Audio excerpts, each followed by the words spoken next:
ओम शांति। कहाँ का ग्रुप है? पटना। अच्छा अच्छा।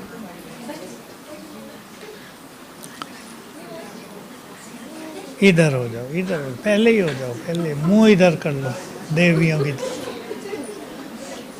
देखो कितना आगे आ गए आप लोग। इधर तो ठीक है या ऊपर आना?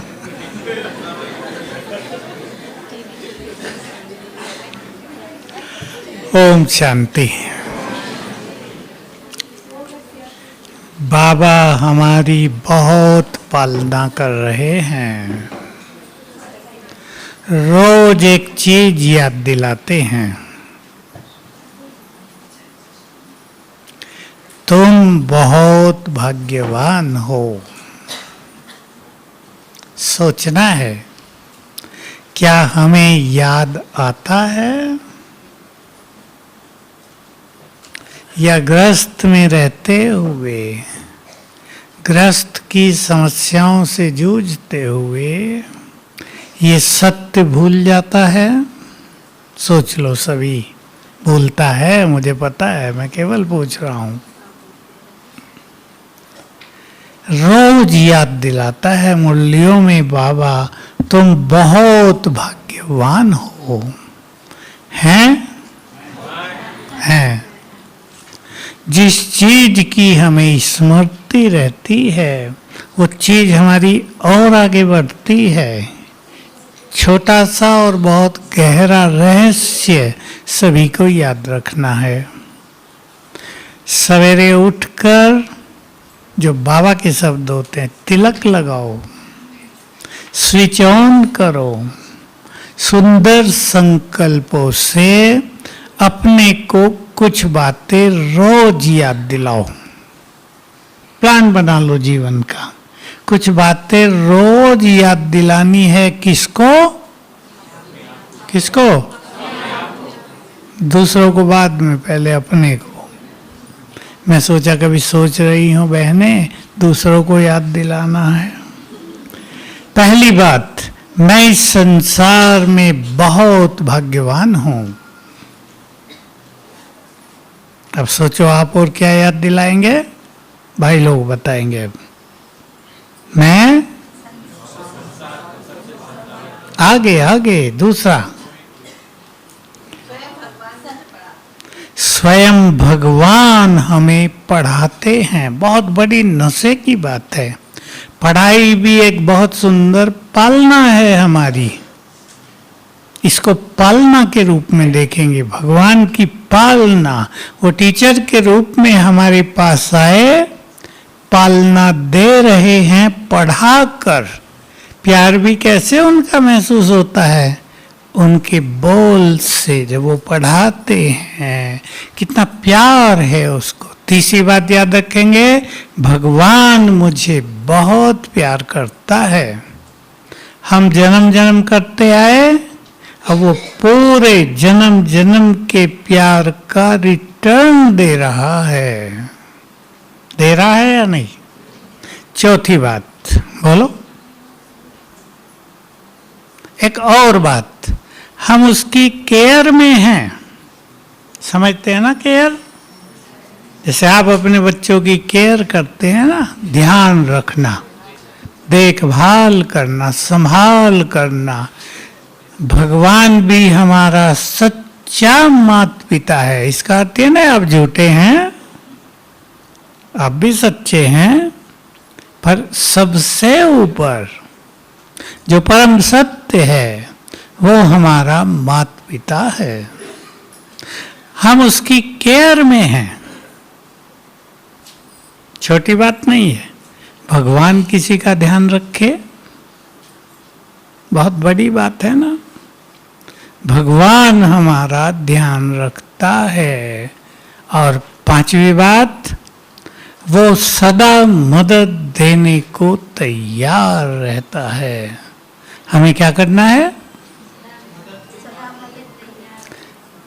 वो मदद देने को तैयार रहता है। हमें क्या करना है?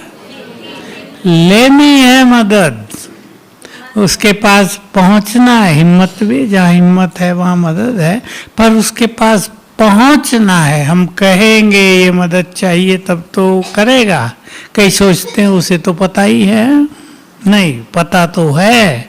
साकार मूल्यों में आपने सुना है, पता तो है, लेकिन तुम्हें लिखनी है अपनी जन्म कहानी। साकार में कहते थे ना, पता तो है उससे, लेकिन हम उसके पास पहुंचेंगे।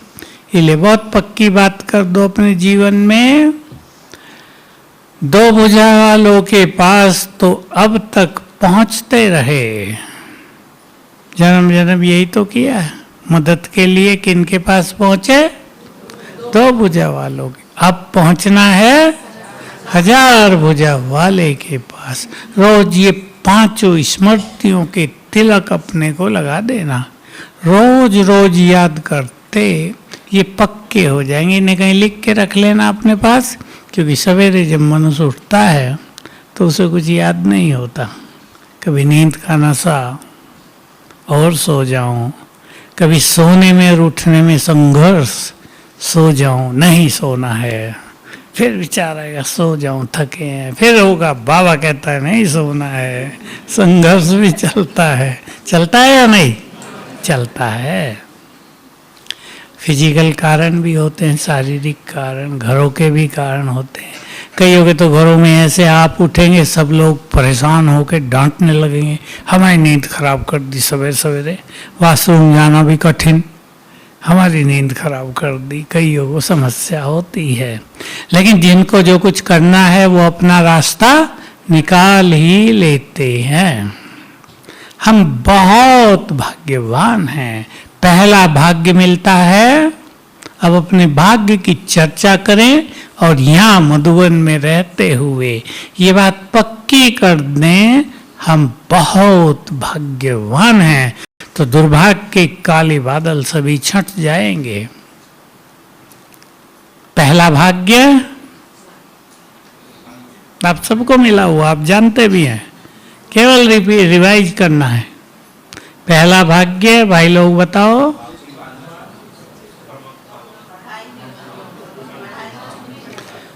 आँख खुलते ही प्रभु मिलन। है दुनिया में कोई ऐसा जो कह भी सके कि आँख खोलो भगवान से मिलन? इसलिए बहुत लोगों ने अपने घरों मंदिर बनाए, अब भी थोड़े बहुत घरों मंदिर होते हैं। पहले तो ये परंपरा ही होती थी, घर बना रहे हैं तो एक स्थान मंदिर का भी, पूजा का भी। अब बाबा का कमरा बनाते हैं, आप सभी मेडिटेशन रूम बनाते हैं।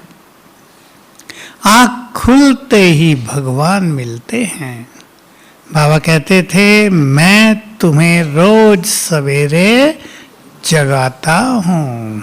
महसूस करना चाहिए, यह अनुभव हो जाए। बाबा को रात को कह के ही सो और सवेरे देखो क्या होता है। रोज का अनुभव सबको करना है। दूसरी बात इसी से जोड़ दो, वो केवल मिलता ही नहीं परंतु हमारा हो गया। भक्ति में तो हम केवल ये चाहते थे एक बार दर्शन दे दो, इतना ही पर्याप्त। दर्शन हो जाए बस, हमें और कुछ नहीं चाहिए। और भगवान मिलन के लिए कहते थे तुम मिल जाओ, फिर हमें संसार से कुछ नहीं चाहिएगा।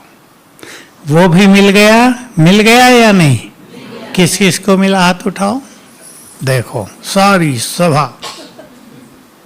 किसी सन्यासियों की सभा में हाथ उठवाओ, उठाएगा कोई?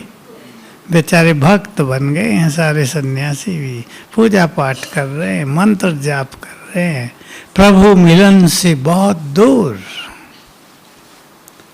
भगवान हमारा हो गया। तीसरा भाग्य पढ़ाने आ गया, पालना कर रहा है। हमारा हो गया, साथ में पालना कर रहा है। सोचकर देखो, हम भगवान की पालना में पल रहे हैं। आप सभी जो लौकिक में माता पिता हैं इस बात को बहुत अच्छा समझ सकते हैं। आप अपने बच्चों की पालना किस तरह करते हैं। गरीब घर भी हो फिर भी पालना करते हैं ना। कोई साहूकार घर में पैदा हुआ हो उसकी पालना, कोई राजा के घर में जन्म हुआ हो उसकी पालना, और कोई भगवान के घर में जन्म लिया हो उसकी पालना। लिया है या नहीं? माँ कौन आपकी? बोलो ना, नशे से बोलो। माँ स्वयं ब्रह्मा, बड़ी माँ। ब्रह्मा को अगर दो में कर दिया जाए संधि विच्छेद, वृद्ध माँ। वृद्ध माना बड़ी माँ, सबसे बड़ी माँ है ब्रह्मा, जिसके द्वारा भगवान ने सभी बच्चों को एडॉप्ट किया है। दूसरी माँ जगदम्बा मम्मा। देखो, दो बड़ी माँ जिनकी पूजन हो रही है।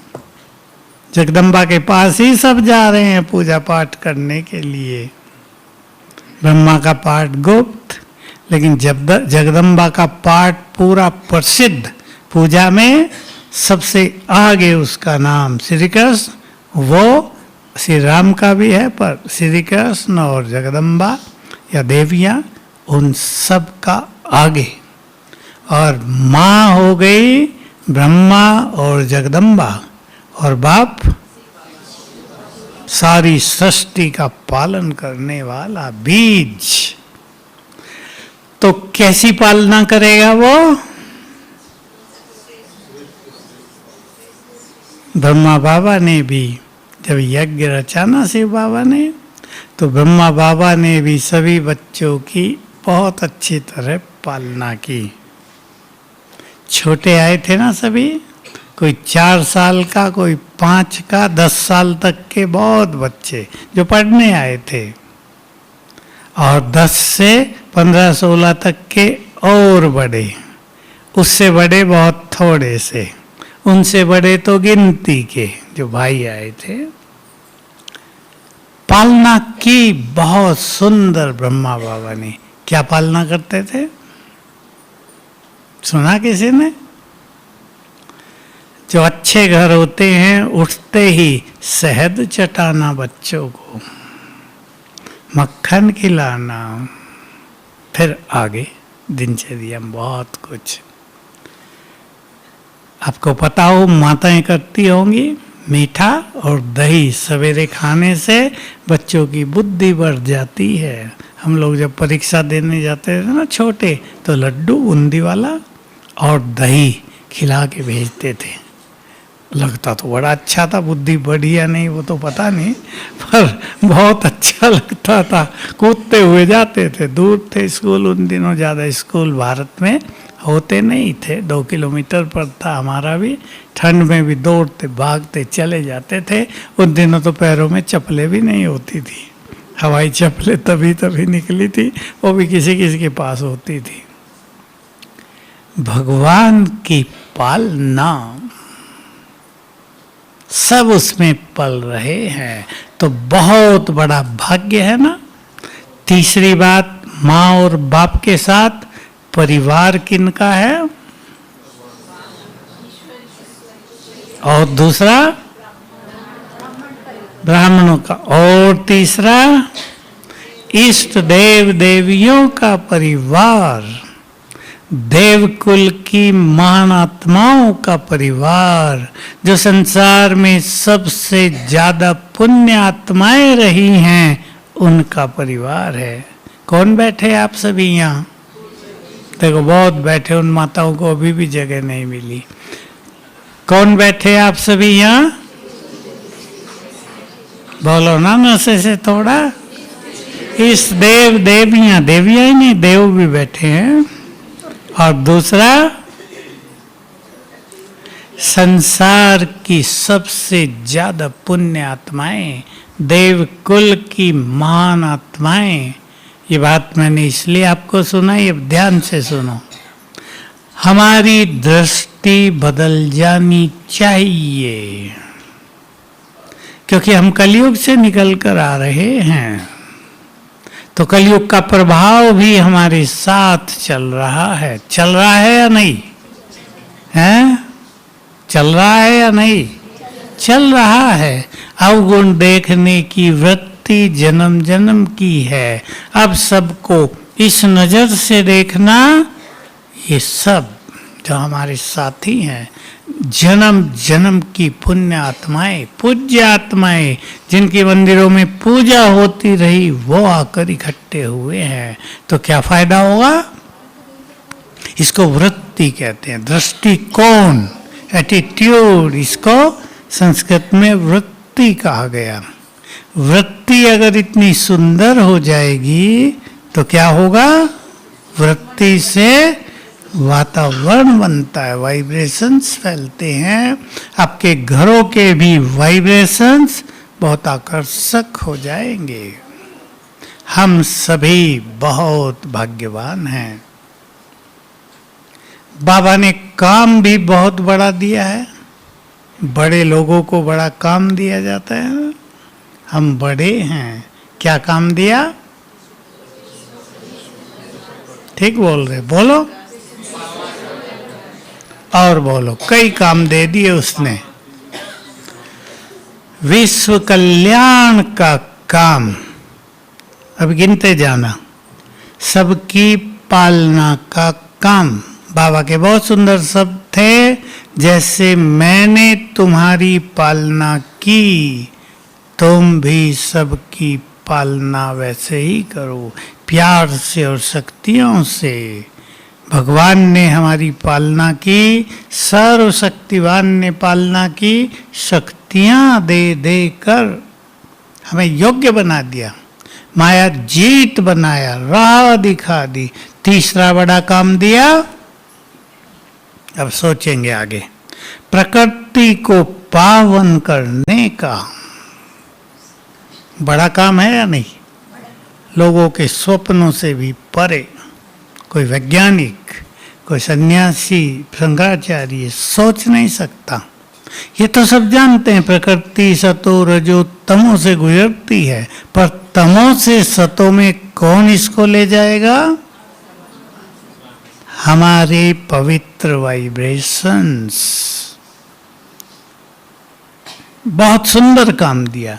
जितनी प्योरिटी हमारे पास होगी, उसके वाइब्रेशन संसार में फैलेंगे, प्रकृति को जाएंगे, संसार में बहुत बड़ा काम करेंगे। इसलिए सभी पवित्रता पर ध्यान देंगे। जो देवकुल की आत्माएं हैं, जिनमें पवित्रता समाई हुई है लेकिन अब दब गई है, वो पवित्रता जागृत हो जाएगी। बहुत बड़ा काम है। और चौथा काम, चौथा या पांचवा जो भी नंबर हुआ हो, सबको मुक्ति, जीवन मुक्ति की राह देना। केवल दिखाना ही नहीं होगा, ले जाना होगा, वहां तक छोड़ना होगा। जाओ, मुक्ति के गेट तक पहुंच गए, अब जाओ। बहुत बड़े काम।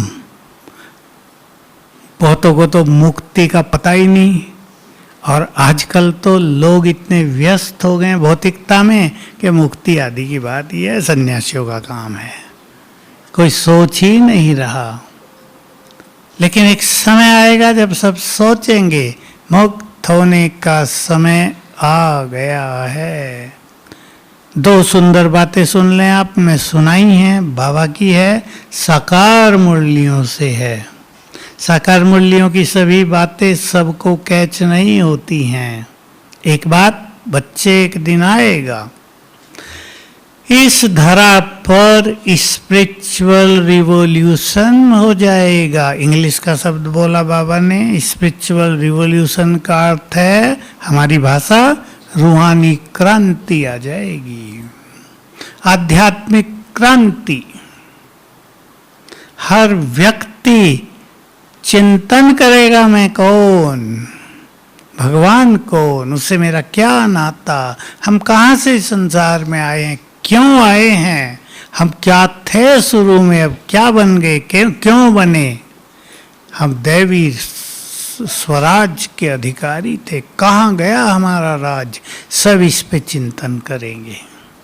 जो आज की दुनिया में सब छूट गया है। इलेक्ट्रॉनिक्स का जमाना आया, आईटी में लग गए लोग, अभी आर्टिफिशियल इंटेलिजेंस में लग गए, इन सब में बिजी हो गई मानवता सारी, सबकी बुद्धि इनमें लग गई। जो आध्यात्मिक क्रांति है वो आएगी। देखो परिस्थितियां बढ़ती जा रही हैं। महाविनाश इस बार किसके द्वारा हो रहा है? पानी के द्वारा। बाबा ने कहा हुआ पानी और आग दोनों के द्वारा अधिक संहार होगा। आग तो हम जानते हैं कौन सी, पानी। भूकंप, भूकंपों के द्वारा धरती में जो देवकुल का सब खजाना है वो ऊपर आएगा। इसलिए भारत हमारे देखते देखते ही संसार में सबसे आगे निकल जाएगा धन के मामले में, इकोनॉमिकली पहले नंबर पे पहुंच जाएगा। अभी अमेरिका है ना, पहले नंबर पे भारत होगा। अमेरिका बहुत छोटा हो जाएगा उसकी भेंट में। जहां अथाह धन संपदा, सोने हीरो के भंडार भरे होंगे, पर्वत हो जाएंगे, हैं वो पर्वत आ जाएंगे भारत में। दूसरी बात कही थी, अंत में इस धरा पर पवित्रता का रिवॉल्यूशन हो जाएगा, पवित्रता की क्रांति आ जाएगी। ये बहुत बड़े राज हैं इस सृष्टि चक्र के, क्योंकि देवलोक लोक में जाना है हमें, क्योंकि मुक्ति में जाना है हमें, और बिना पवित्रता के दोनों ही जगह पर हम नहीं जा सकते।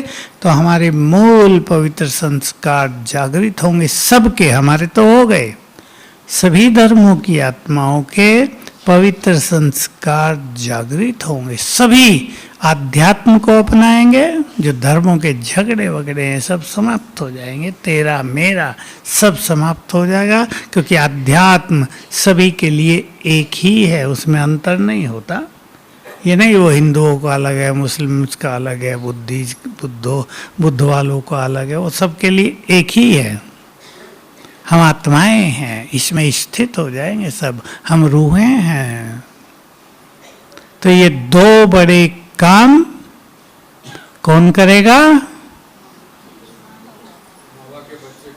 बाबा के बच्चे कौन हैं वो? हम करेंगे। कोई और बाबा के बच्चे पटना के अलावा नहीं? पटना वाले भी करेंगे या नहीं करेंगे? हम सब करेंगे मिलकर, लेकिन होगा किसके द्वारा? नहीं, स्थिति कैसी होगी? सोचो, ये गहरा प्रश्न है। जिन्होंने नहीं, महाविनाश से पहले ये काम होगा, बाद में तो कोई बचेगा नहीं, कहाँ फैलाएंगे। जिन्होंने अपने जीवन को आध्यात्म से भरपूर कर लिया, रूहानियत से भरपूर हो गए, उनके द्वारा रूहानी क्रांति, और जिन्होंने अपने को पवित्रता का चेतन स्वरूप बना दिया, पवित्रता की देवी, पवित्रता के फरिश्ते, उनके द्वारा पवित्रता की क्रांति आएगी। वो आप ही नहीं आते, उसके लाने वाले भी तो होंगे ना। बीज लाने वाला ऊपर कराएगा, हम सब के द्वारा सारा काम हमें करना है।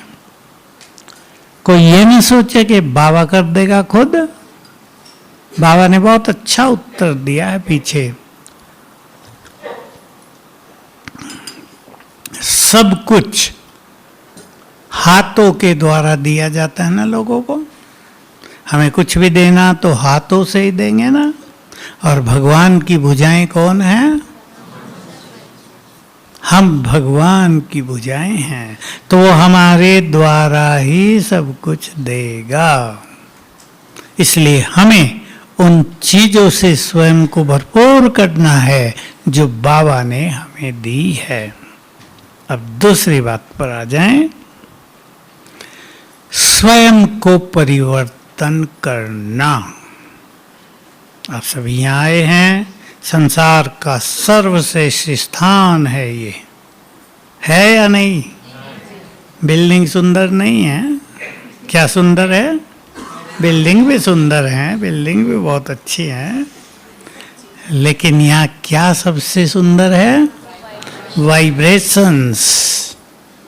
स्वयं ब्रह्मा ने यहाँ तपस्या की, स्वयं जगदम्बा ने यहाँ तपस्या की, अनेक महान आत्माओं ने यहाँ तपस्या की, इसलिए वाइब्रेशंस बहुत जबरदस्त हैं। आप थोड़ा भी एकाग्रचित्त रहेंगे ना अगले 3 दिनों में, आप देख सकते अंतर्मुखी हो जाएंगे थोड़ा थोड़ा, कैसे यहाँ के वाइब्रेशंस आपको आकर्षित करते हैं। जब मैं यहाँ था, शुरू की बात कह रहा हूँ, रहा तो मैं 30 साल, लेकिन शुरू में हम लोगों की किचन में ड्यूटी सारी, तो चाय बनाने उठना पड़ता था दोपहर में भी जल्दी। तो मैं कभी कभी 3 बजे उठ के यहाँ आ जाता था आंगन में, और बाबा के रूम में चला जाता था। 3 बजे कोई नहीं, ये विजिटर्स यहाँ नहीं आते थे तब, कोई भी नहीं होता था। उस टाइम का वातावरण अति आकर्षक, योग लगाने की जरूरत ही नहीं, वो पावरफुल योग, परम धाम में स्थित होना, सहज, नेचुरल। अभी तो भीड़ हो गई, अब तो आप दिन में 3 बजे भी आएंगे तो भी बहुत लोग आना जाना कर रहे होंगे। अब बन गए ये स्थान तीर्थ, अब बन गए तीर्थ, और थोड़े दिनों में संसार के सबसे बड़े तीर्थ ये स्थान होगा, जहाँ भगवान के कदम पड़े, जहाँ ब्रह्मा के कदम पड़े, जहाँ संसार की सर्वश्रेष्ठ आत्माओं के असरत्नों के कदम पड़े। महान तीर्थ, संसार भागेगा यहाँ दर्शन करने के लिए। जहाँ भगवान के कदम पड़े हम वहाँ चलें। देखो कोई महान पुरुष कहीं चला जाता है ना, तीर्थ बन गई वो जगह। आप लोगों के इधर उधर भी होंगे, देखो पटना में भी गुरु गोविंद सिंह का जन्म हुआ था, केवल तीर्थ बन गया सिखों के लिए। नांदेड़ एक जगह है महाराष्ट्र में, सोने का बन गया है, उनका गुरुद्वारा बहुत अच्छा, सोना मर्द दिया गया है। हम वहाँ कई बार जा चुके, बहुत अच्छे वाइब्रेशंस। मैंने पूछा भाई आप तो पंजाब में ज़्यादा हैं सिख, फिर ये नांदेड़ में आपका तीर्थ कहाँ से आ गया? उन्होंने नाम लिया, हमारा फलाना गुरु यात्रा करते हुए 3 दिन यहाँ ठहरे थे। देखो, और जहाँ भगवान ठहरा हो।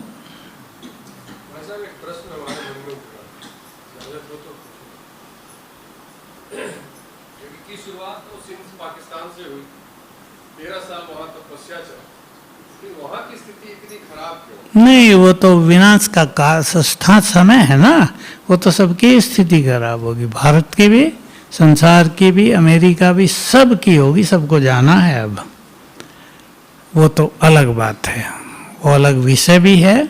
सबका खेल पूरा हो रहा है, और किसी स्थान के वाइब्रेशंस अगर बहुत सुंदर भी हों, आप विचार करेंगे, और वहाँ फिर खराब लोग आके रहने लगे, क्या होगा? वो सब अच्छे वाइब्रेशन समाप्त होंगे। ये बहुत जगह होता है। तो हम स्वयं को बदलेंगे।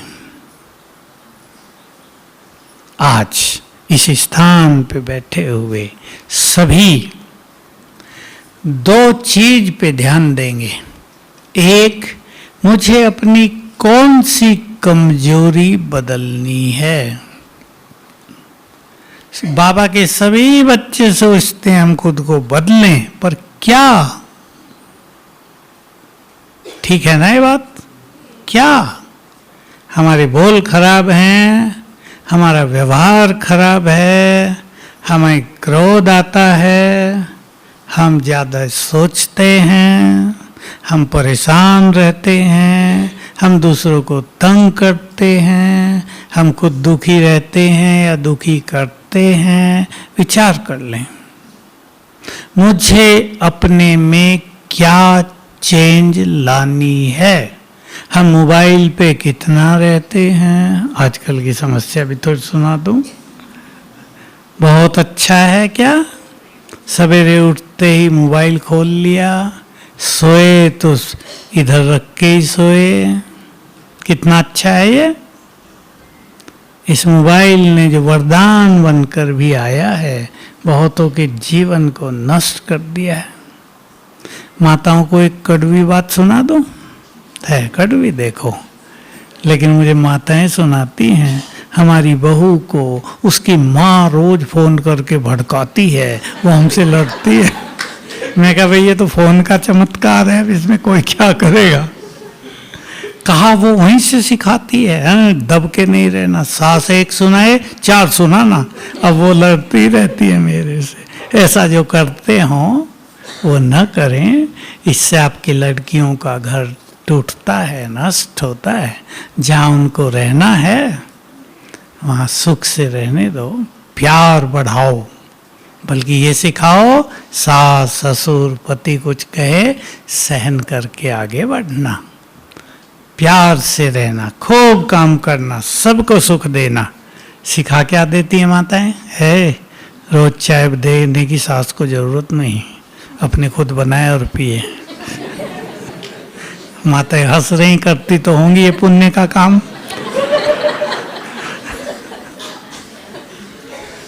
तो घर घर में शांति लाने का श्रेष्ठ कार्य हम सबको करना है।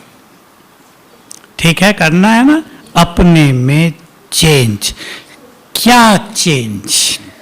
दूसरी बात जो बाबा हमें बहुत सिखाते हैं, परिवर्तन शक्ति तुम्हारे पास है। सभी सत्य को स्वीकार कर लें। परिवर्तन शक्ति मेरे पास है। सब अपने से बात करें, है या नहीं? जरूरत इस चीज की होती है कि हम किस चीज को बदलना चाहते हैं, या हमने उस बुराई को मान्यता दी हुई है कि ये तो सब में ही है, मेरे में है तो क्या बात हुई, ये तो रहेगी, इसके बिना तो काम नहीं चलेगा। लोग हमें दबाने लगेंगे, हम गुस्सा नहीं करेंगे तो, हम थोड़े अहंकार में नहीं रहेंगे तो लोग ऐसा ऐसा कर देंगे। भाइयों को होता है ना, ऑफिसों में होता भी है प्रैक्टिकल। आप जेंटिल हैं, आपको ज़्यादा काम दिया जाता है। ये बहुत भाइयों की बहनों की समस्या आजकल, बहनों की भी है। परसों तरसों एक बहन आई अच्छे पद पर, कहा मैं बहुत काम कर देती हूँ, फटाफट ख़त्म कर देती हूँ, अब मुझे 4 गुना देने लगे। मैं ना नहीं करती तो 4 गुना देते हैं। क्या करना चाहिए? मैंने उसको सिखाया कहीं कहीं ना करना भी जरूरी होता है, क्योंकि तुम्हारा वही जीवन थोड़ा ही। अभी चाहे 10 बजे तक का काम करती है रात को, वो तो गलत है ना। अपने लिए भी तो समय होना चाहिए ना मनुष्य के पास। तो अपनी कमियों को चेंज करना। और एक चीज ध्यान देंगे, हम बहुत जेंटिल हैं, हम बहुत ऑनेस्ट हैं, ये अंग्रेजी का शब्द तो समझते हैं ना सभी। हम बहुत नम्रचित्त हैं, ईमानदार हैं। ये हमारी कमजोरी तब बनती है जब हम अपने स्वमान में नहीं रहते। अगर हम अपनी अथॉरिटी में भी रहना सीखें तो ये हमारी महानताएं बनकर प्रसिद्ध होंगी। तो एक भाई बैंक में ऑफिसर काम करता था, अभी रिटायर हुआ, ज्ञान में बहुत अच्छा। मैनेजर कभी कहता था भाई 10 मिनट और काम कर लो, कहता था नो, मेरा काम पूरा हुआ, मैंने सारा कर दिया है। अब 10 मिनट मेरे लिए बहुत इम्पोर्टेंट है, 10 मिनट में मैं घर पहुंचूंगा और मुझे बहुत अच्छा मेडिटेशन करना है, वो मेरी बहुत बड़ी कमाई है। मैनेजर ने भी समझ लिया, भाई काम पूरा कर लिया इसने अपना, जितनी जिम्मेदारियां थी वो टाइम से पहले ही पूरी कर ली, अब हम इसे कैसे बांध सकते हैं। तो हमें स्वमान को भी बढ़ाना है। तो आज बहुत अच्छी तरह इस पावन भूमि पर आज कल परसों मुझे अपनी किस बात में चेंज लानी है। मैं छोटी छोटी बातों में इरिटेट हो जाता हूँ, हो जाती हूँ, बच्चों पर डांट डपट करने लगती हूँ, मुझे गुस्सा आ जाता है। क्या होता है? देखो, एक माता ने मुझे कहा, मुझे बड़ी दया भी आई उस पर। कहा मेरे में क्रोध बिल्कुल नहीं था और मैं ज्ञान में भी काफी समय से हूँ। कुछ समय से क्रोध ज्यादा आने लगा और क्या हुआ, जब मैं किचन में भोजन बनाने जाती हूँ मुझे बहुत गुस्सा आता है। मैंने पूछा किस पे गुस्सा करती हो? वहाँ सब्जियों पे, दाल पे, चावल पे, किस पे करती हो? कहा नहीं, कोई कुछ करता है तो उस पे गुस्सा आता है वहाँ मुझे। मैंने कहा इससे तो तुम्हारा परिवार ही बिगड़ जाएगा। कहा बिगड़ गया है, मैं देख रही हूं कि क्रोध का भोजन खा खाकर वो सभी लड़ रहे हैं, घर में अशांति हो गई है 6 मास में ही। तो मैंने कहा फिर बदलती क्यों नहीं? चाहती तो हूं पर बदल नहीं पाती, वहां जाते ही ये हो जाता है। कुछ कुछ स्थानों पर बैड एनर्जी भी होती है, ध्यान देंगे। ऐसे स्थानों पर पानी चार्ज करके छिड़क दो रोज। आता है पानी चार्ज करना? पानी को दृष्टि देकर 7 बार अभ्यास कर दो। मैं मास्टर सर्व शक्तिवान। और पटना के पास तो गंगा है, थोड़ा गंगा जल रख दो। थोड़ा गंगा जल लिया, चार्ज किया, छिड़क दिया, वहाँ की बैड एनर्जी खत्म होगी। 7 दिन कर दो, 11 दिन कर दो। इसका बहुत ध्यान देना, क्योंकि भोजन अगर क्रोध में बनाया जाए, देखो उस आत्मा की दुविधा देखो आप, वो जान रही है, पूरी तरह जानती है इस भोजन से हमारा घर बिगड़ गया है, मुझे क्रोध नहीं करना चाहिए, पर मुझे बहुत आ रहा है, जैसे आत्मा परवश हो गई है। तो ये परवश होना, इससे सभी बाहर निकलेंगे। कौन से स्वमान से? मैं मास्टर सर्व शक्तिवान हूं या मैं शिव शक्ति हूं, बाबा मेरे साथ है। सर्व शक्तिवान मेरे सिर पर छत्र छाया है। इस स्वमान से, इस अभ्यास से, इस ये जो व्यवस्था होती है मनुष्य को कि न चाहते भी कुछ बुराई काम करती हैं, आप में कंट्रोलिंग पावर आ जाएगी। तो बहुत अच्छा चिंतन करेंगे। और साथ में तीसरी बात, हर कमी को निकालने की विधि अपनाएंगे। और ये नहीं वो कमी आज ही निकल जाएगी, कुछ कमी ऐसी होती है लंबा समय लेती है निकालने के लिए। जैसे एक बहुत बड़ी कमी है बहुतों के पास, 95% मनुष्यों के पास, कौन सी? फीलिंग होना। कुछ में बहुत ज्यादा होती है, फीलिंग करके रूस गए, बैठ गए, आप मना रहे बच्चों को, मान नहीं रहे, घर का वातावरण भारी होता जाता है। इसलिए भगवान ने कहा फीलिंग माना आधि मृत्यु। ये उस फीलिंग के लिए कहा, अव्यक्त बाबा ने कहा था किसी ग्रुप से मिलते हुए। दूसरी फीलिंग है, कहीं हार हो गई, किसी ने बुरे शब्द बोल दिए, किसी ने अपमान कर दिया, आधे घंटे के लिए, 1 घंटे के बाद बैड फीलिंग हो गई, सुख शांति चली गई, खुशी नष्ट हो गई, योग लग नहीं रहा। ये सेकंड तरह की फीलिंग, इससे भी हमें बाहर निकलना। और अगली है, थोड़ी सी फीलिंग हो जाए और जल्दी हम उससे बाहर हो जाएं, यह है एक बहुत अच्छी स्थिति। तो समय लगेगा फीलिंग को निकालना, माना जब हमारी फीलिंग पूरी तरह समाप्त हो जाएगी हम हो जाएंगे फुल। और जब हम फुल होंगे तो फीलिंग भी समाप्त हो जाएगी। फीलिंग निशानी है कि फुल नहीं है। घड़ा पानी से फुल नहीं भरा, आप उसे लेके चलेंगे तो क्या होगा? छलकता जाएगा, पानी बाहर गिरेगा। फुल होगा तो स्थिर होगा।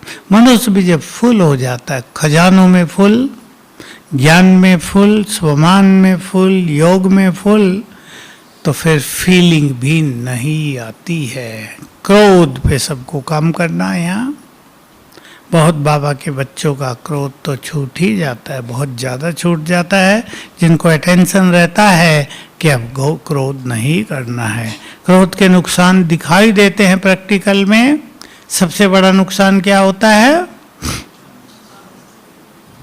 सारी बड़ी वैसे तो है, अपनी स्थिति खराब और बोल खराब।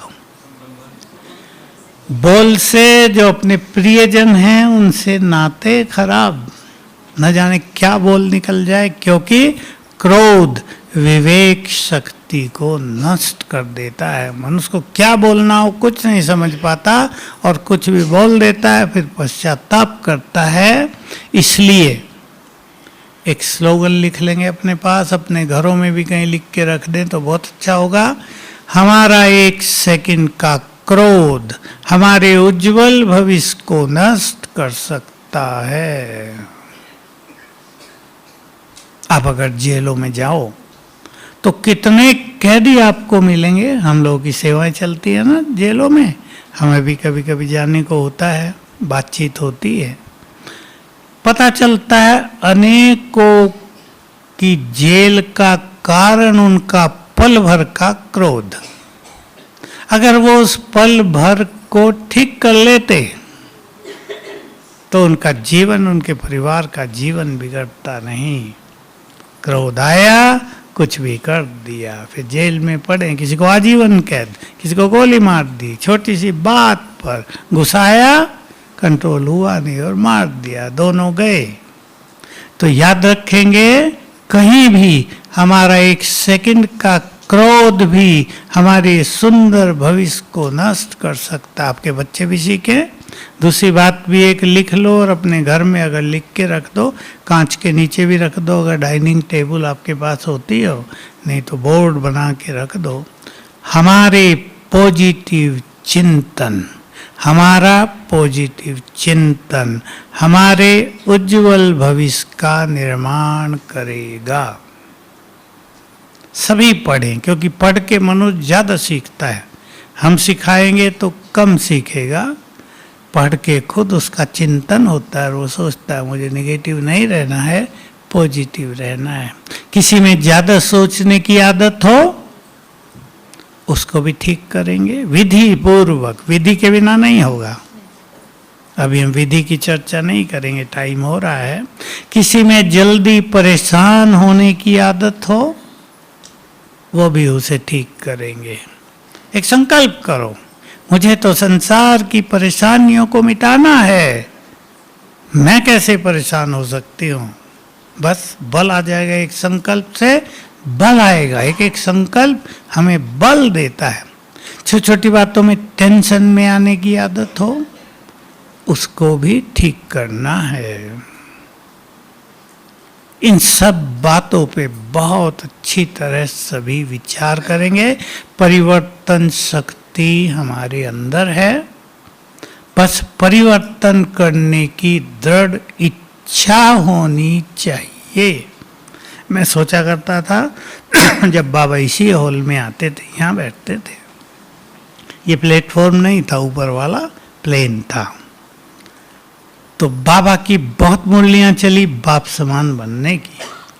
बच्चों को बाप समान बनना है, ये करना है, ये करना। मैं सोचता था जितनी इच्छा भगवान को है हमें बनाने की, उतनी ही इच्छा यदि हमें हो जाए बनने की, बहुत जल्दी काम हो जाए। तो अपनी इच्छा शक्ति को सबको पावरफुल करना है। मुझे बनना है, जो बाबा कहते हैं वो करना है। अपने को बदलकर अपने घर वालों को संदेश देना है सुंदर। देखो, घर में आप ज्ञान सुनाएंगे कोई नहीं सुनेगा। घर में ज्ञान देने का तरीका है जीवन परिवर्तन, व्यवहार परिवर्तन, बोल परिवर्तन। तो सभी इस पे बहुत अच्छा वर्क करेंगे और यहाँ से जैसे आए थे वैसे नहीं जाएंगे। पसंद है? ओम शांति।